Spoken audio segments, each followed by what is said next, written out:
Hey, everybody. Darren's here. Len's here. Roger's here. Jenny has the day off. Just so you know. Don't freak out. She'll be back. Comic-Con flu.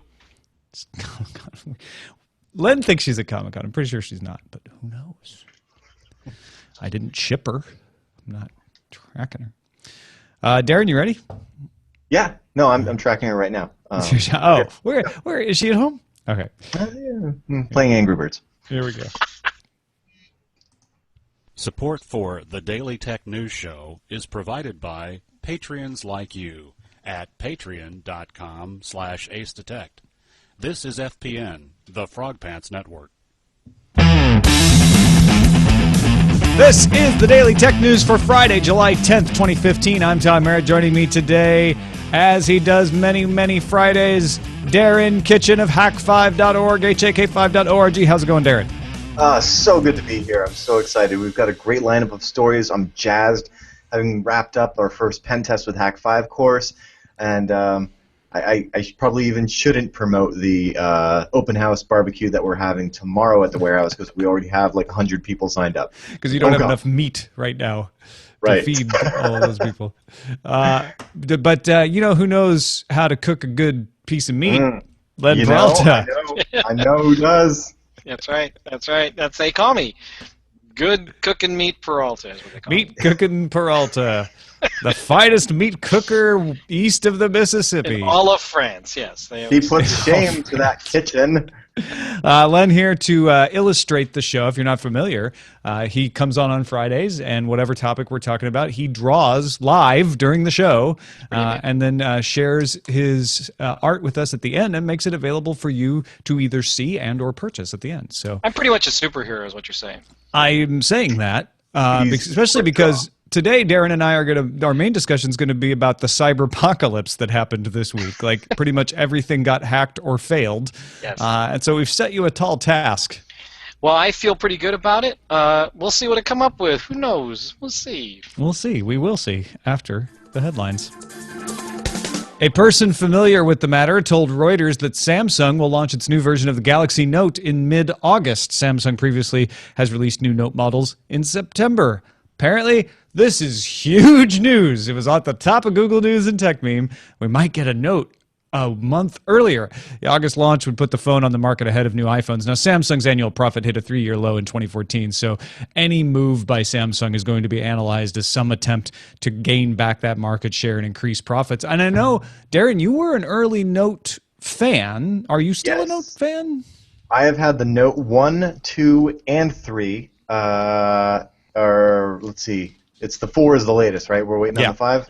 Yeah. So I skipped the 4 and got the stupid Nexus. I don't know if I've expressed to you the frustration with the Nexus. You have, yeah. Okay, but anyway, I will be going back as soon as possible. So this is good news for you.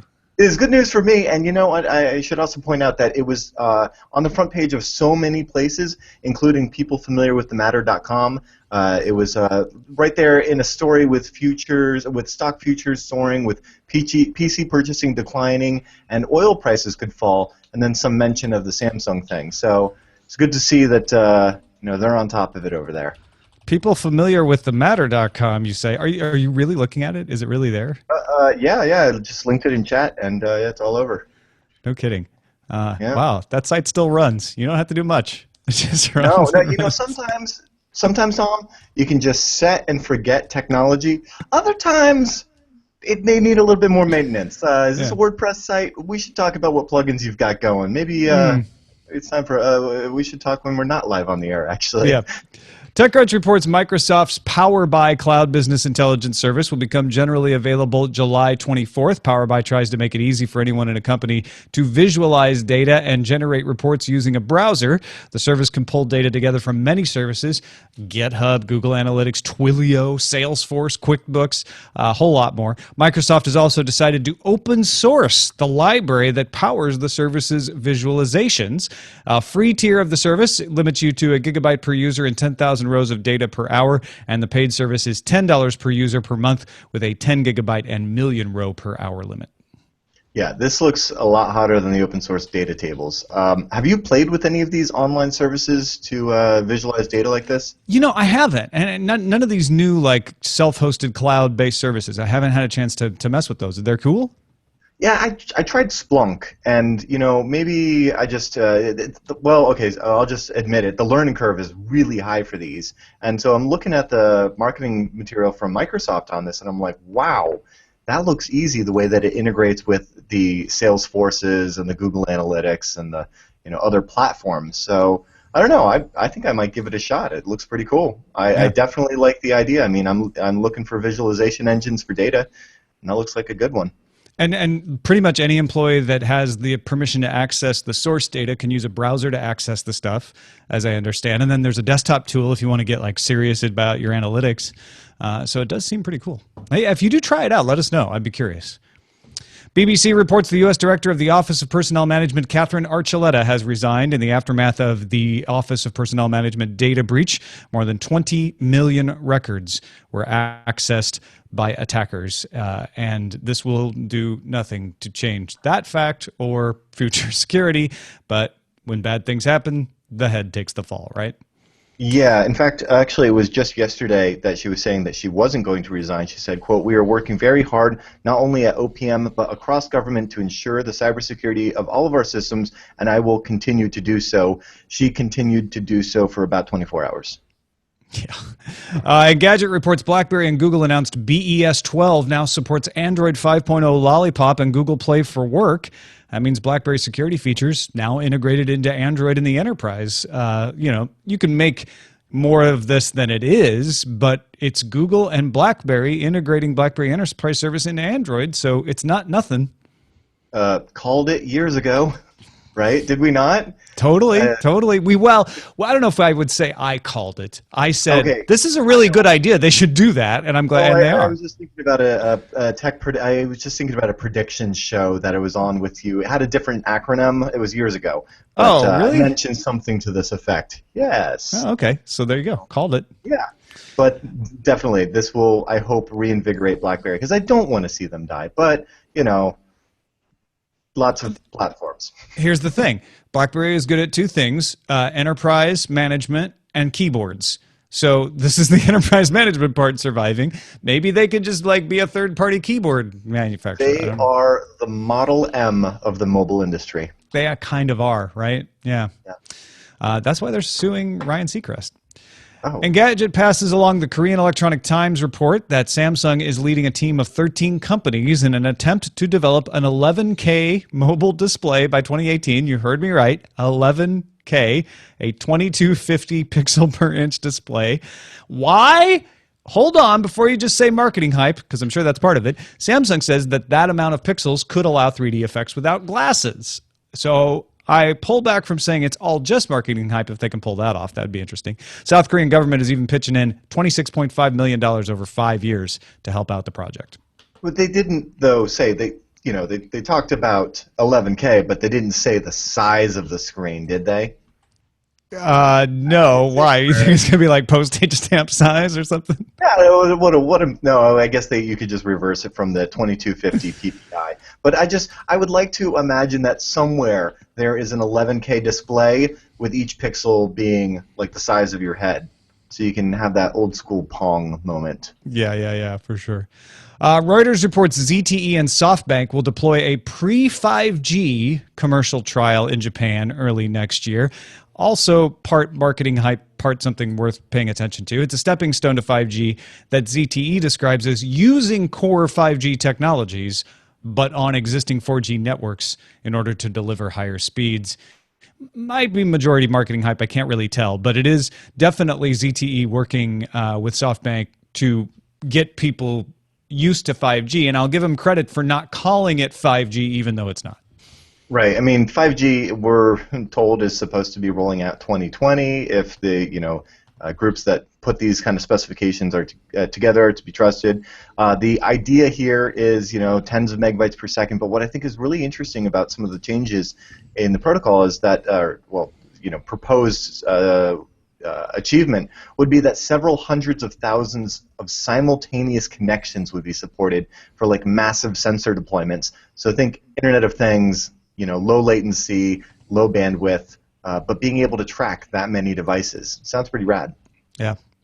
ZDNet has Gartner's latest report showing PC sales had their worst decline in 2 years during Q2, 68.4 million PCs shipped worldwide, down 9.5% year over year.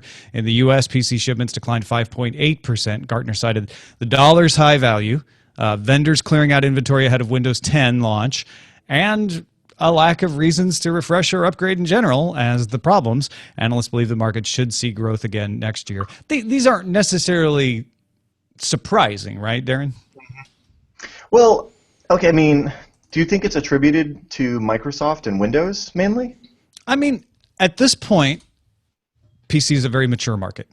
People are not going to upgrade and refresh computers unless they need to. And with hardware lasting longer, you don't need a new processor every year to keep up.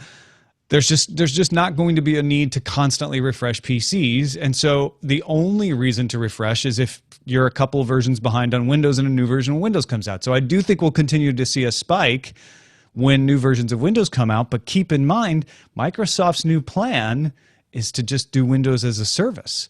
Yeah, so where does that spike go? Does it just get distributed? Does it get spread out? And maybe that's good for the PC market. I don't know. It's very good for a few markets indeed. Like, think of this. This is actually an opportunity, really. It used to be the old adage that what Intel giveth, Microsoft taketh away, right? The whole idea that you would have to upgrade every 2 years, every year, because if you wanted the latest version of Windows, right? But they're now each version of Windows is so long in the tooth as far as like how frequently they come out and how much more CPU they take from the previous versions. And I feel like we've been saying year after year, similar to Spectacle Fest, this will be the year for Linux on the desktop. And I'm pointing at you, Wayland developers. I know you're working on that new alternative to X11, and you should just bloat the crap out of it so that we all have an excuse to buy new PCs. And then finally, Linux will be the one, because all of the manufacturers will be like, oh yeah, no, let's put that new Linux thing on our computers because it really taxes the system.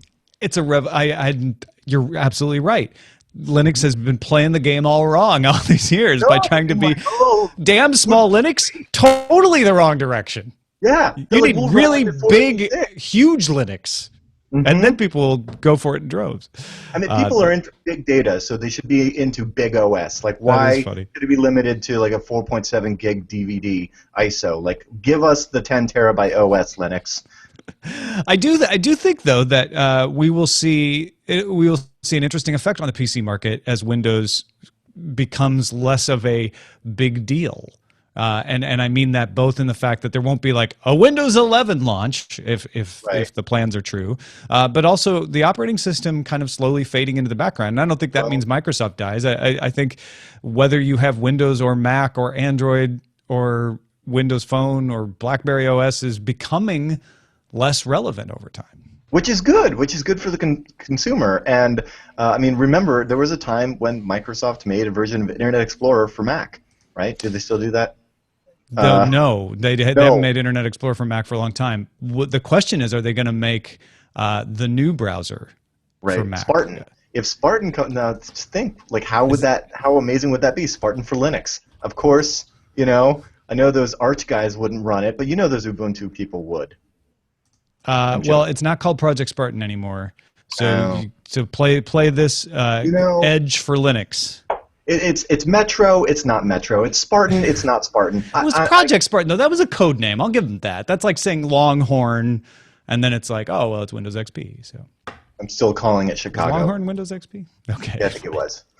I don't know how I know this, but breaking news: people familiar with the Matter.com is a fully updated WordPress installation. Oh, thank you.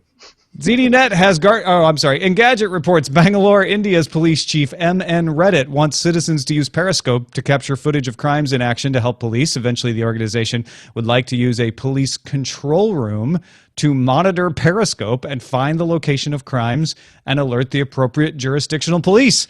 Police plan on broadcasting press conferences over Periscope as well.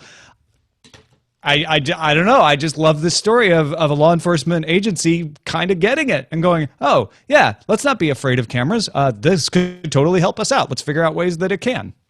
No, you're absolutely right. I love the idea of them embracing technology. I just see so many abuses for it as far as like ways to troll law enforcement.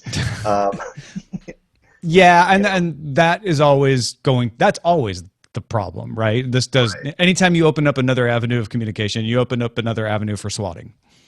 Right. So it's like, oh, we're going to pull a job over here. So quick, let's stage something over there.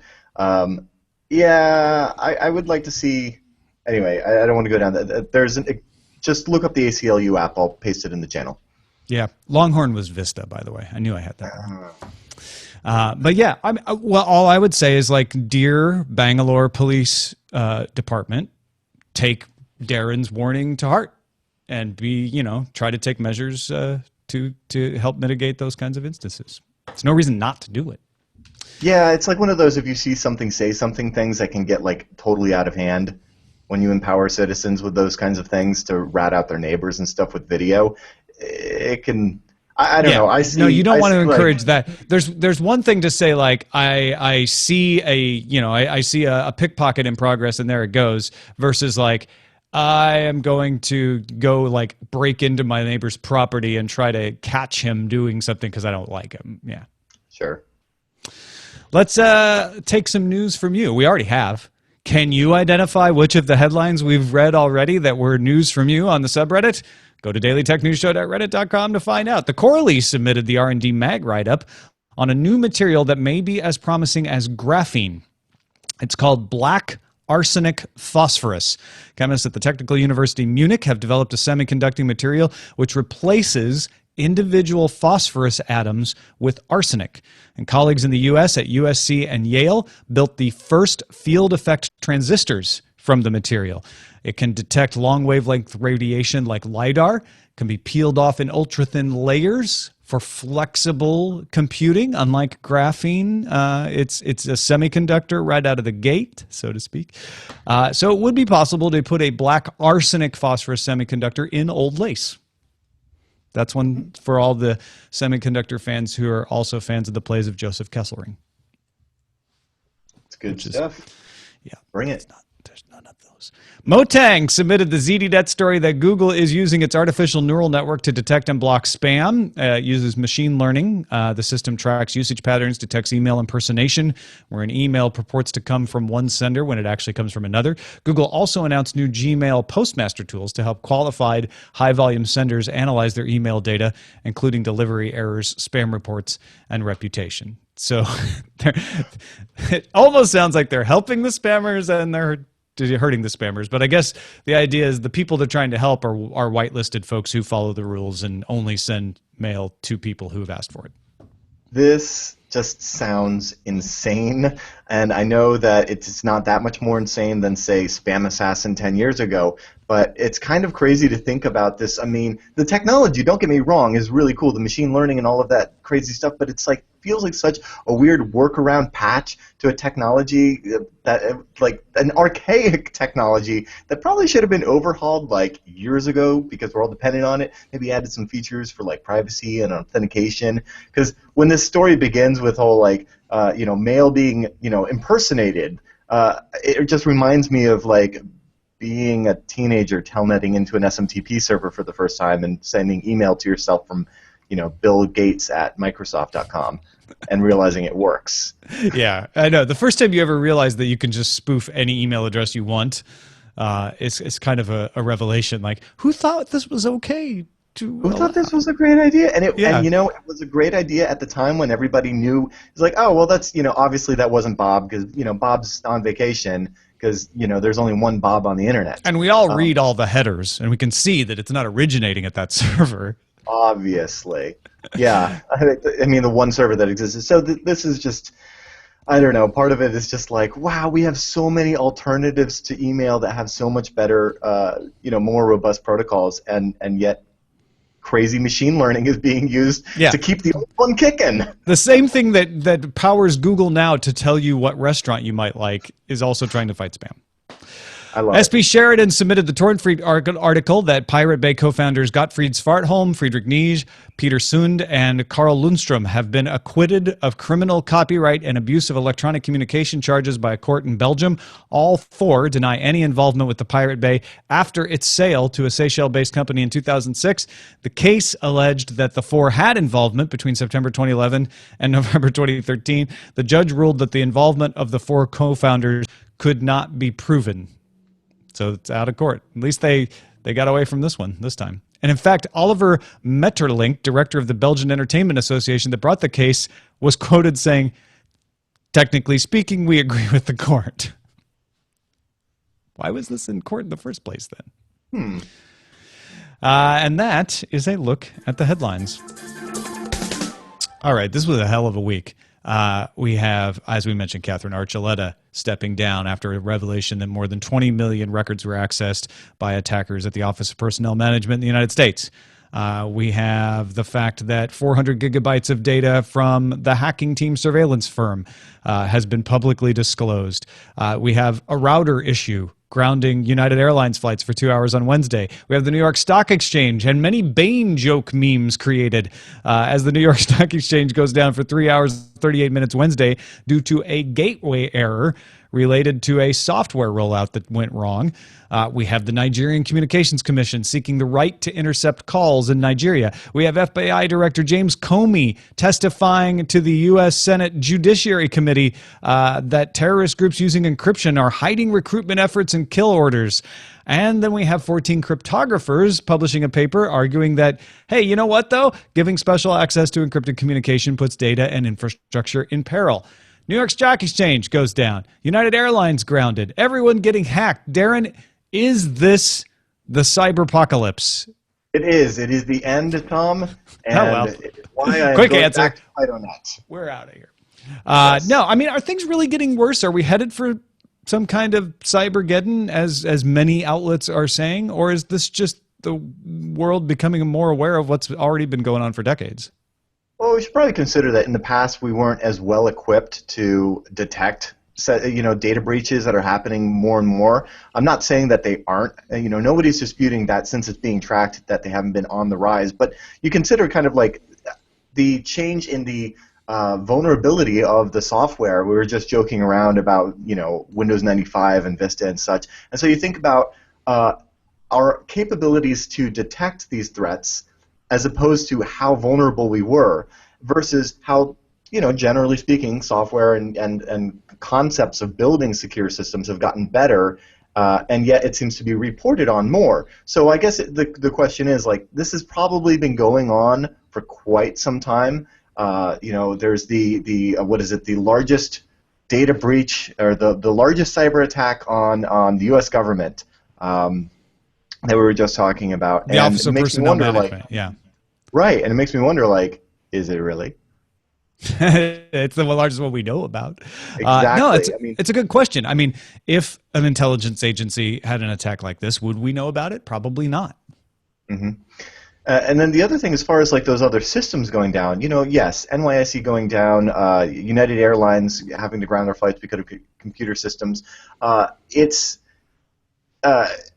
so the reports that have come out from both of those are no, it's not cyber attacks, don't worry, it's just regular glitches. And you would wonder if, in fact, this was a cyber attack, then somebody would be using it to try to further their agenda of cyber terrorism. Someone would be claiming responsibility. Is that what you're saying?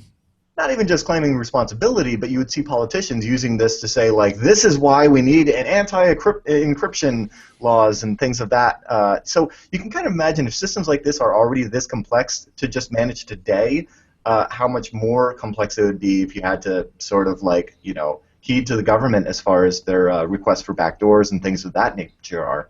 I think actually, in some cases, this is kind of an example of how graceful degradation needs to be implemented across these systems. That is the concept that the computer network of the machine would still maintain some sort of limited functionality even when a large portion of it has been rendered inoperative. And you can kind of think of it like if you pulled up google.com right now and you disabled JavaScript, it would still work. If you disabled CSS, it wouldn't look as good, but it would still work. Yeah, with no script running in my Firefox installation, I can use Google without having to give any additional permissions. That's not true of a lot of websites. Right. And in this case, not very true of United with their ability to maintain, regular operations without. So it just shows some of the dependence on this. It's, to me, let's talk specifically about United and the New York Times, and I think Darren and I are both going to believe those organizations when they say that it wasn't a hack, that it was software failure, because it's perfectly believable, right? We are seeing a problem of scale, I think. We've talked about this previously on the show regarding video game rollouts and how no video game rollout ever goes smoothly. In fact, before the show, we were talking about the new Arkham game and how it had problems on the PC. The SimCity rollout famously was a problem. Any connected cloud-based game has problems. It's no surprise that other internet-connected things, like a United Airlines booking system where you can check in over the web, is going to have problems as the scale gets larger and larger. I feel like it's just kind of a principle of computing. I mean, you think about it, Darren. When you create a piece of software that's meant to be used by a lot of people on the internet, you can do as much load testing as you want. You never know where the weaknesses are until you make it live.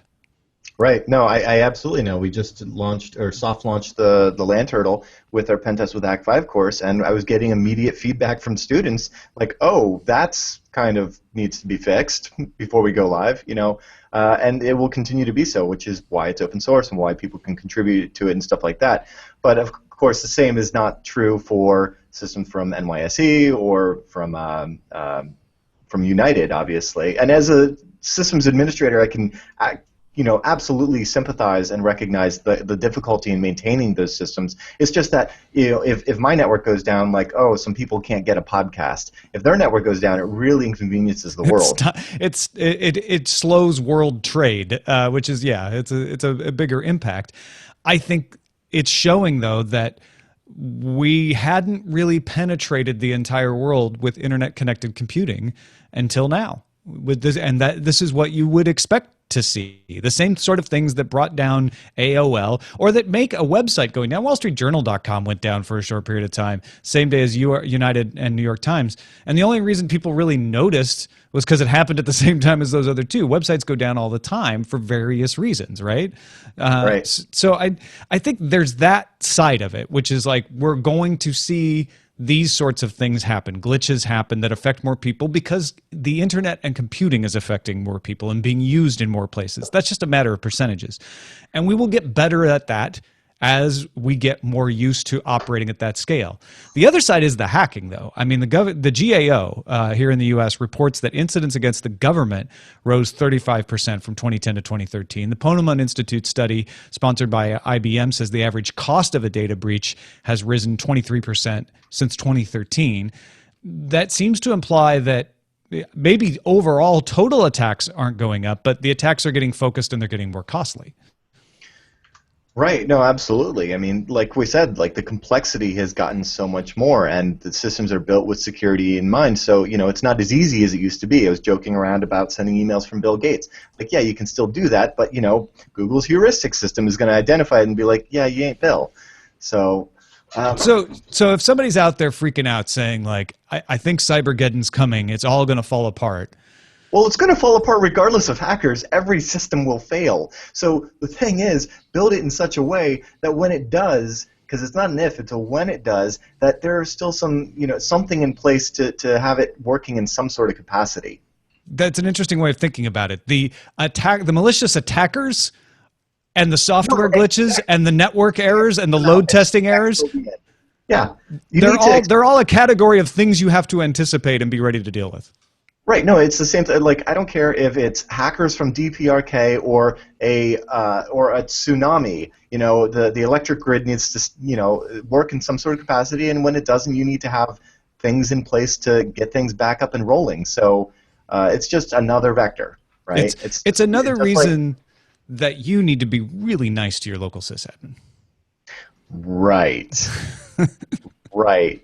You wanna get into some of these backdoor things, though, because I thought I was kind of creeped out by one of the statements from the Deputy Attorney General Sally Yates recently speaking about basically, the feds wanting backdoor access to, the encrypted data on your phone or social networks and things of that nature. I would like the 14 most preeminent cryptographers in the world publishing a paper saying why that's a bad idea to be the last word on it. I don't think I'm going to get my wish, though.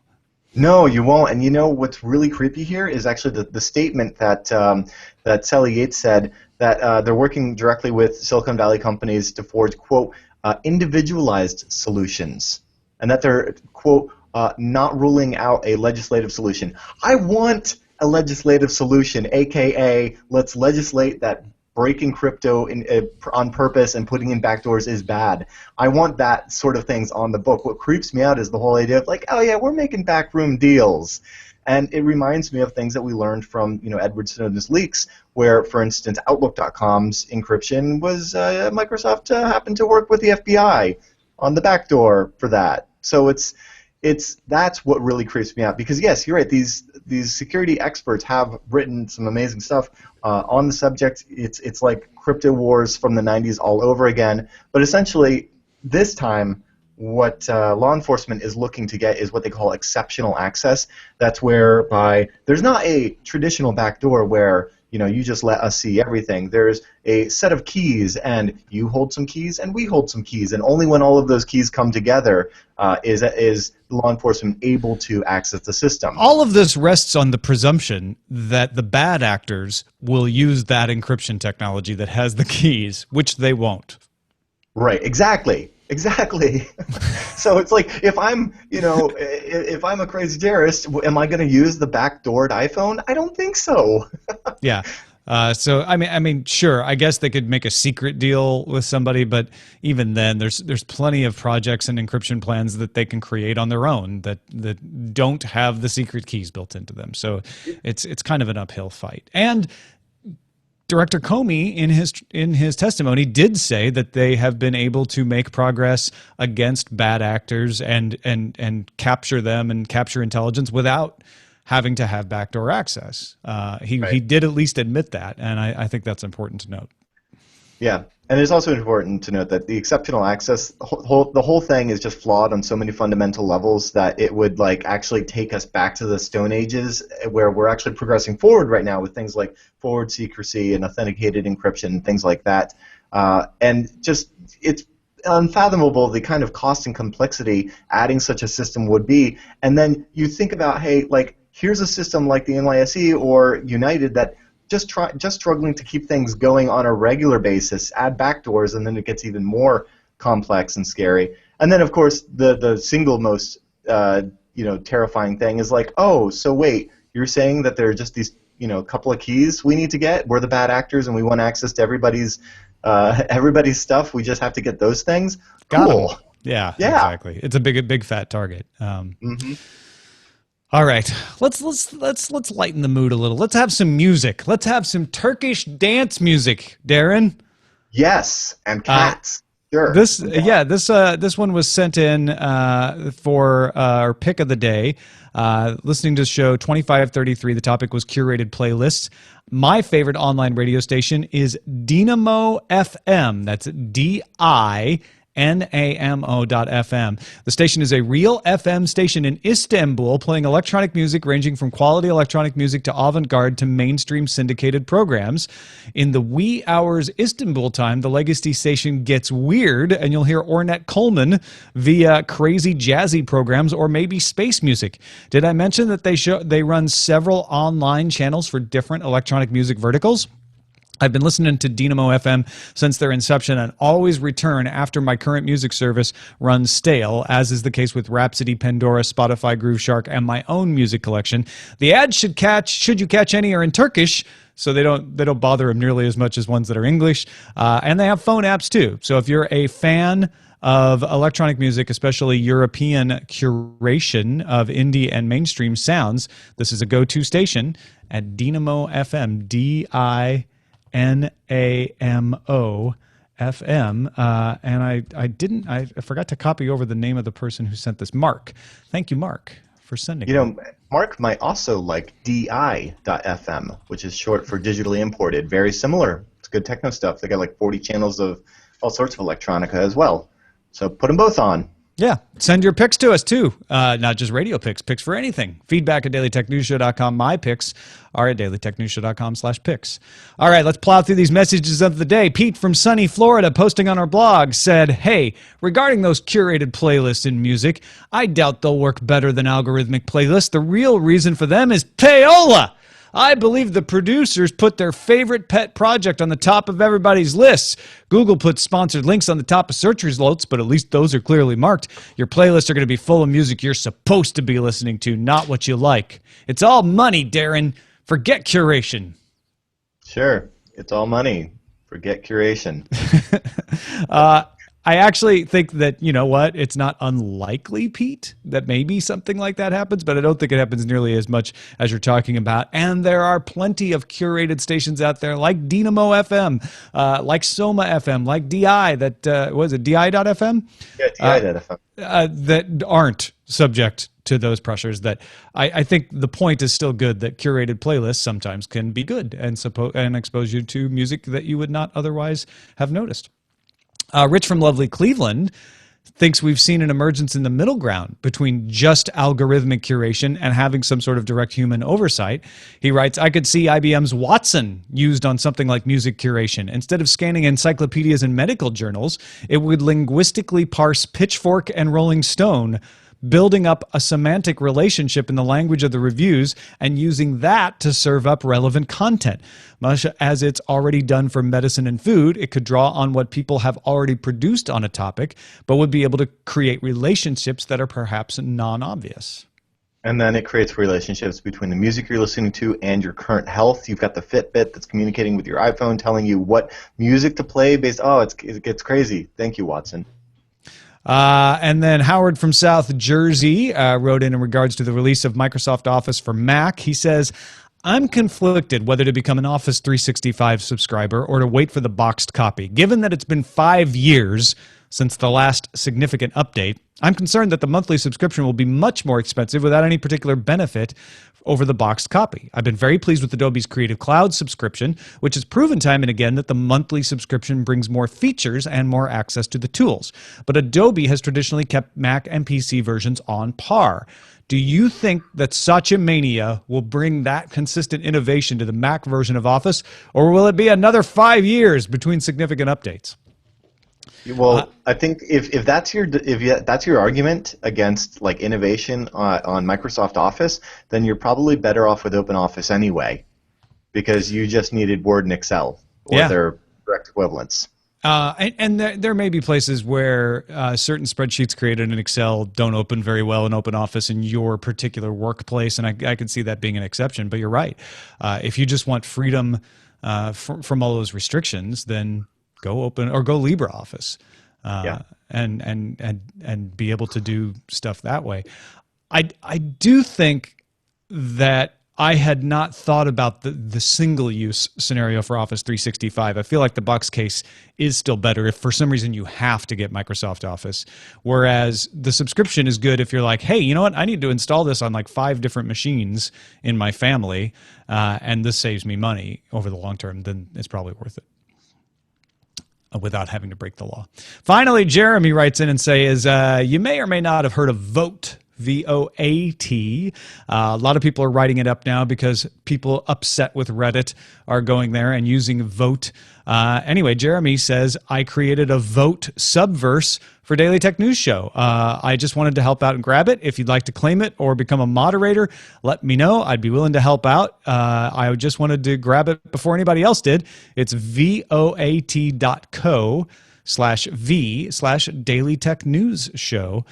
He said, I'll try to grab frog pants for Scott, too. Thank you, Jeremy, for doing that.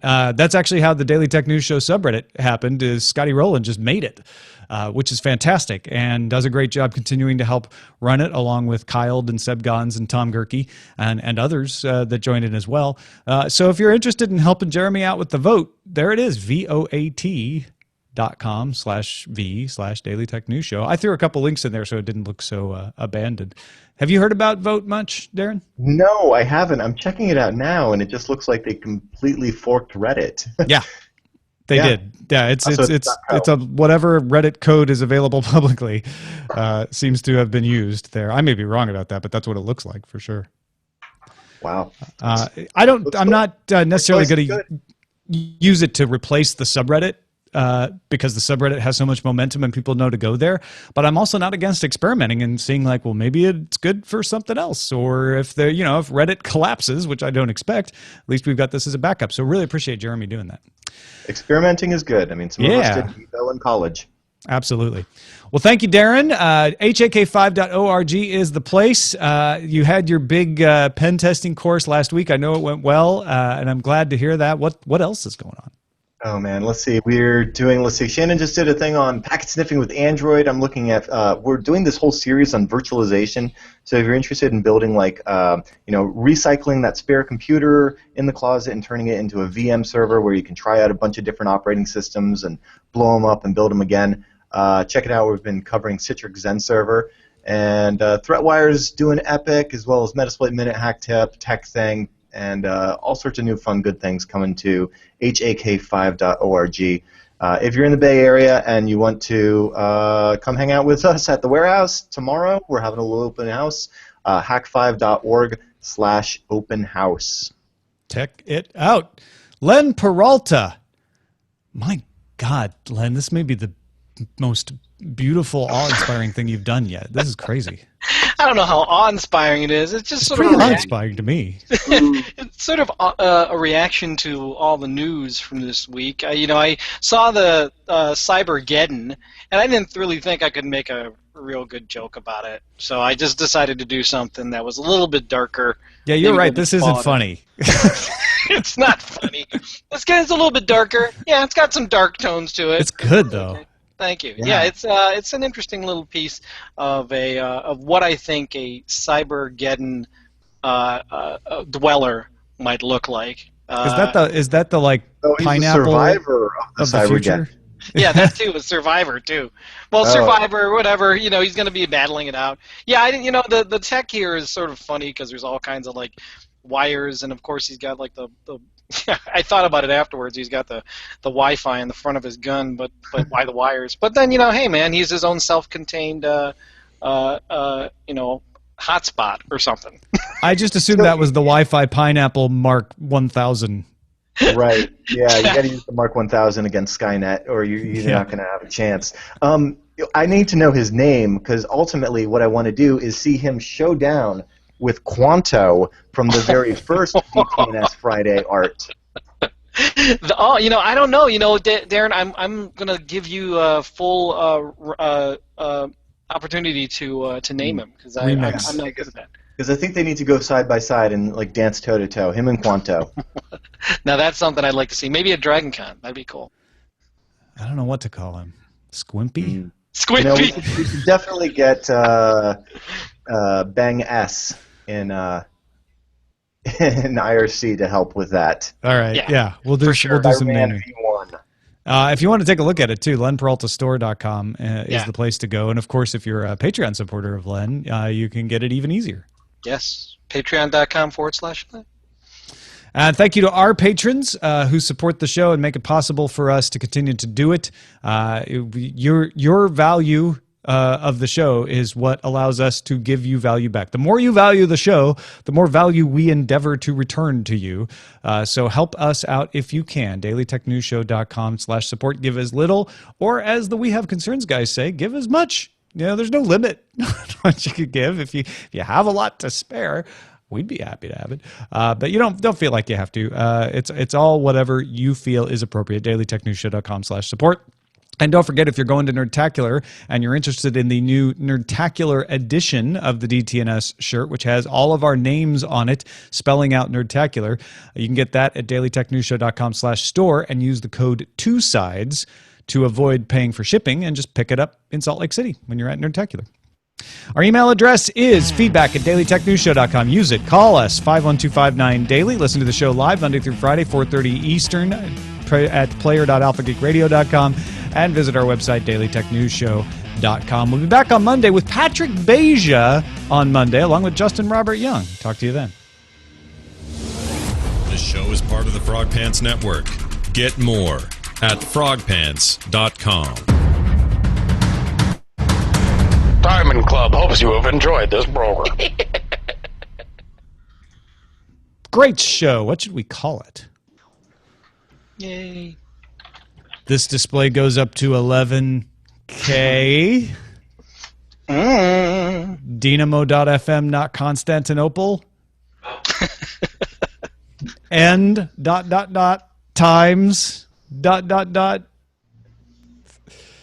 Data is the only enterprise Android I know. Huh. It's not 5G. Up Periscope, down crime. I don't know. I should start editing the show. You guys kick those around. All right. It's not 5G. Well, if it isn't, then what is it? It's pre-5G.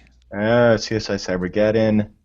CSI Cybergeddon's not bad. Yeah, pay no attention to the data breaches behind the curtain.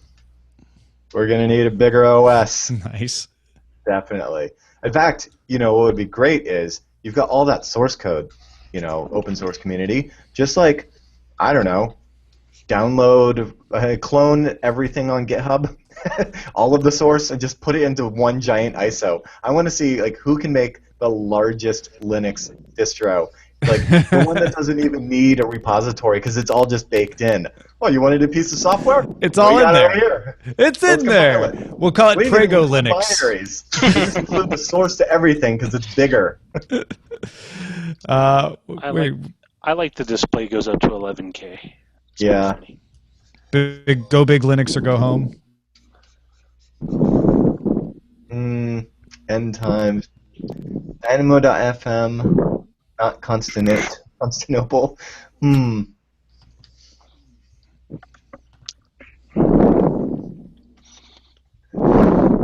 Who's breathing? I think it's Roger.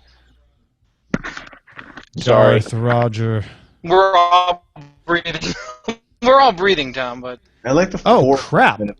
We have a little breaking news here. Breaking news? Yeah. It In is. fact, I should probably record this as a post thing and put it in the main show. Post is already. Len Peralta stepping down as Reddit CEO. Wow. Powell said the departure was a mutual decision with the board, due in part to different views on growth potential. They had a more aggressive view than I did, she said. Interesting. Well, maybe that will spur more voters, or whatever they will be called. VOAT. Well, or no, actually, it would be the Or- opposite or because keep going. the protesters were all wanting her to go. So Yeah, right. It's when you're running a platform for the people, you got to go with the will of the people. It's almost like democracy or something. I don't know. Where did she come from? Wasn't she from somewhere else? yeah, she was from the financial world, Okay. investment. It's almost like the CEO is a sort of president of some nation state that doesn't exist in meat space, of course, but in cyberspace. And when all of your citizens really don't like your president, sometimes you step down, sometimes you get impeached. She says she resigned. Altman, which Altman is this? Sam Altman of Y Combinator said that Ellen did an incredible job. It came into a situation she did and was dropped into a crucible. And who is coming back? Huffman is coming back as CEO. Steve Huffman, the co-founder, is taking over immediately. She did a wonderful job of deleting subreddits, and Victoria Taylor said she did a great job firing me. Does this explain why all my subreddits have gone mute? Have they? Again? No. Okay. I'm mentioning the other protest. But I mean, it just really speaks volume as far as the control that the users have on that platform. Yeah, for Kind sure. of have the giant business decisions being like that being made. All right, Totally makes you know what I'm sense. going to do? I'm going to I don't think this will record you guys, but I'm just going to do a brief addendum. So right after the show ended, we found out that Ellen Pao announced she is stepping down as Reddit CEO. She said she's resigning. She's not being fired. All of the board members had nothing but nice things to say about her. And Reddit co-founder and original CEO Steve Huffman will be immediately taking over as CEO. I found this news out when Veronica Belmont messaged me on Slack and said, "Called it. More coming Monday on Daily Tech News Show." All right. I'm just putting that right in there. The new CEO of Reddit, Veronica Belmont. No, it's Steve Huffman. CEO of Reddit. That's kind of close. That's like you're basically one of the secretaries to the president of the internet, right? Yeah. You're in the cabinet, I think. Hey, isn't I might have wrong. Isn't Drew Curtis's campaign manager? Didn't he used to? Isn't he from Reddit or was he from Dig? Who is he? I don't remember his name. Don't remember the name. Drew Curtis runs FARC. I should know this. Oh, I met some of the cool guys from FARC. I think it's rad that that thing is still going so strong. FARC was really kind to Subbrilliant News back in the late 90s, so I have a very soft spot in my That's heart. Drew Curtis, man. He's running for governor. I've had FARC sysadmins drive me to the airport from a hacker conference in Kentucky. So FARC is great, man. It's just running out of Drew's house. Still. Yep. For real? Like the servers are in the basement? I believe so. I mean, it's so funny. I mean, I think they are. Now, he's running. The spirit of the 90s is alive at FARC.com. In someone's basement, yeah. Yeah, I remember the first time I noticed a bunch of traffic coming in to a Subbrilliant News story, and the referrer was FARC.com is how I found out about them. I was like, oh, where FARC. the hell is all this coming from? Love FARC. They've been good to me, too. Good people over there.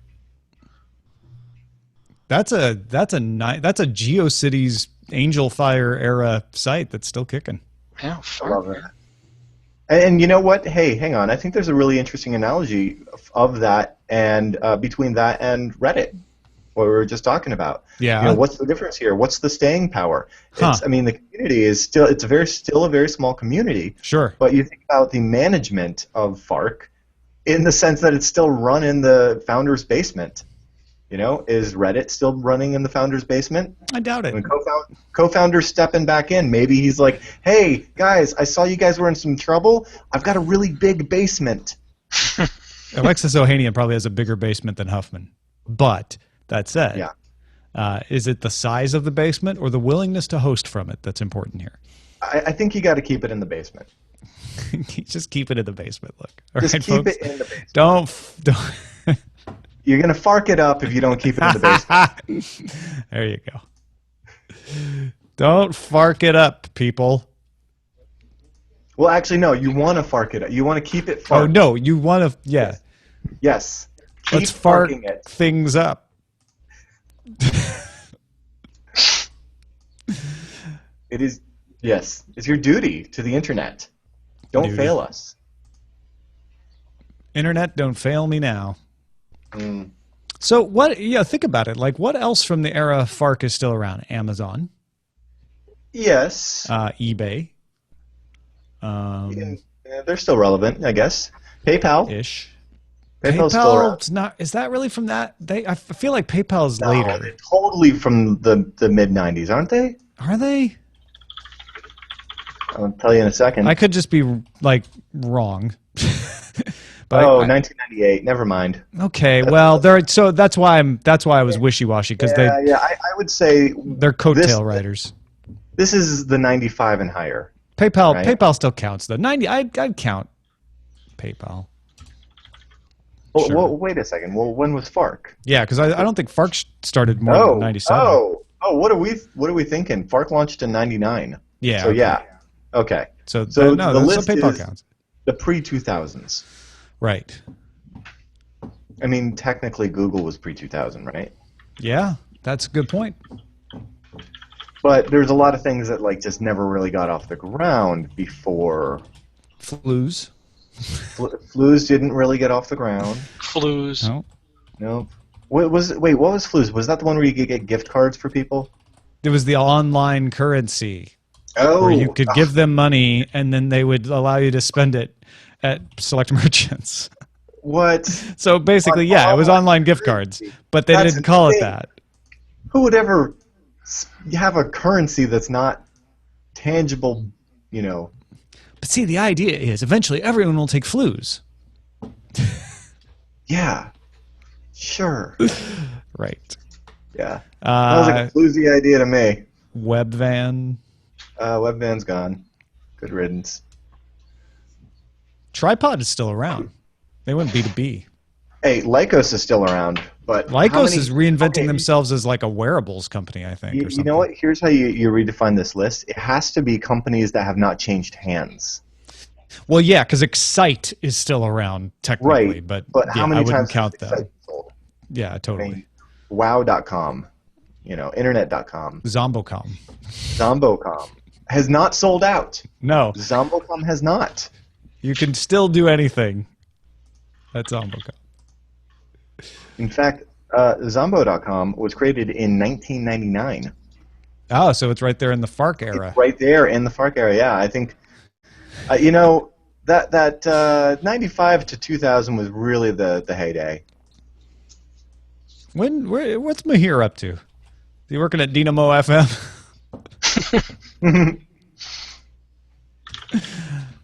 Mahir in the mornings. Actually, DI.FM was December 99. Ah, look at that. When was Yeah. Soma FM? Because I think that was pretty cool. Well, actually, it didn't. It started as digitally-imported.com because .fm didn't exist yet, but Right. it ended up getting DI.FM later. There has to be Never a list. say die. Please tell me somebody has compiled this list because I really want to see it. Like who's still around? Who survived? Yeah, it's basically the VH1 Where Are They Now Yeah. of .coms. Well, and it would take some legwork, but you could look at like all the registrations originated in that time period. And Right, then, so let's just pull the Who Is record and look at every domain registration from 1995 to 2000. and then see like which cross-reference them ones with Alexa traffic to see if they were in the top 1,000. which ones changed, went public, changed hands, etc. Actually, I bet the Alexa index has a Wayback kind of feature, right? Oh, well, that actually you could just use Wayback. You're right.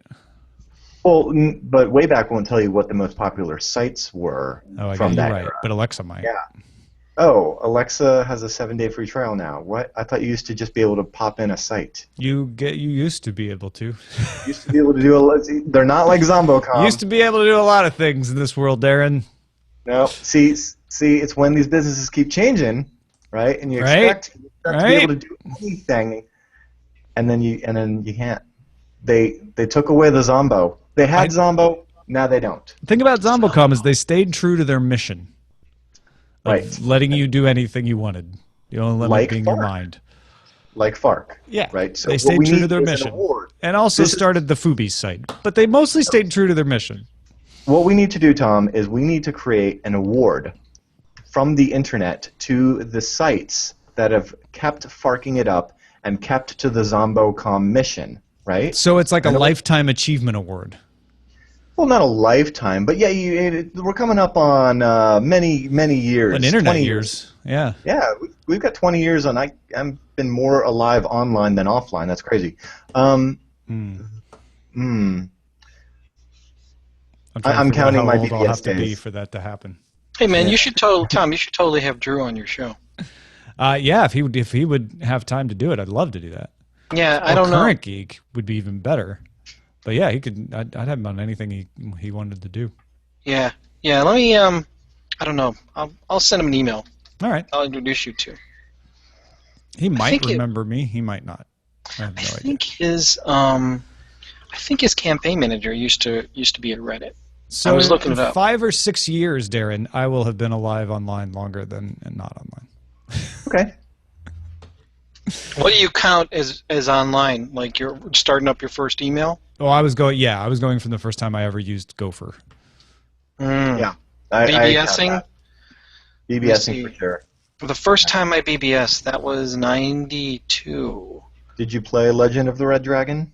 No, I was just Go for it. connecting to a site called Ganja Mountain, which was local. Sure. And we just, I would just, it was like a message board, right? So we just like hang out. Oh, wait, no, I did the math wrong. Hold on. 92 is the same for me. That's 20, so 40. Oh, so next year. Next year would be 20 years? Well, it's 23. I've been online for 23 years. Next year I will be 46, so then I'll be half and half. So it's only 2. Almost as long. Your equilibrium point. Yeah. Really. Yeah. Dang. Thank you, Super Eddie. Thank you. Great Wikipedia listing here. Oh, nice. Internet properties established in 1984. I was established in 1983, so that's something. Let's see. There were no internet properties established in my birth year. Whoa. There were some protocols, though. About.com, 97. Wow. Right? Yeah. Oh, this is great. Still around. This is so good. Anandtech, 97. Audible, Auto Trader. That's just the A's. Those are still around. But then you get weird ones like Chow. I love that site. Oh, yeah, that's the cooking site that CNET bought. I don't know what Chow. You would think with the last name Kitchen I would know the Chow website, but Kitchen and Chow. CNET bought a kitchen. The year I was born, the first network to use random packet transmission was launched at the University of Hawaii. Huh. That's probably the year I was born. That was the year I was born. random packet transmission? So you'll reach equilibrium now. We went online the same year. We were born the same year, Yep. Len. Yep. We're like internet brothers. That's right. Well, it was one of those things. What was your first computer? A TI 99 4A. I had, God, I don't remember what I had. I had an 80. I know I had an 8088. You had an 8088? Yes. Nice. We're computer brothers. That thing took so long to boot up. PCXT, 4.77 megahertz. I had CompuServe on that. I also had this Timex Sinclair 1000. Show off. The TI 99 is not an easy reach. It's over there. I remember having conversations. I just had this Google Glass as a child. I remember asking so young. about modems, like buying modems. Should I really buy this 14.4 modem? Will I really see an increase in speed?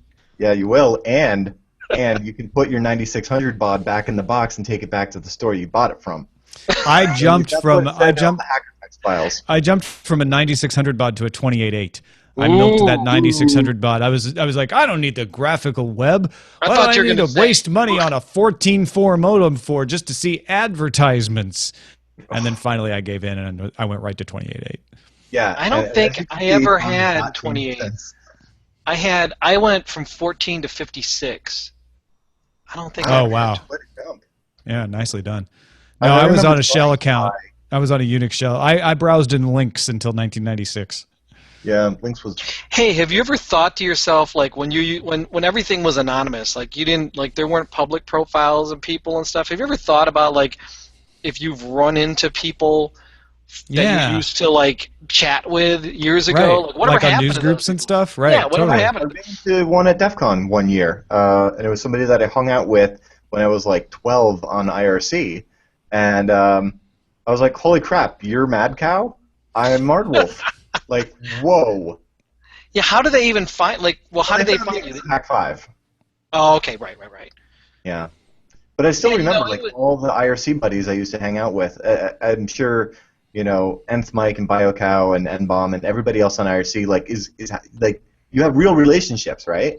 Yeah. But then, Oh, like, to absolutely. run into each other in meet space is totally bizarre. Yeah, absolutely. I'd love to. Like, I used to moderate a reality show board called Three Big Shows out of Canada, and I used to like I would just love to see like if there's anybody from that group that I could find. I don't even know, like no one even remembers it. I can't find anything about it online.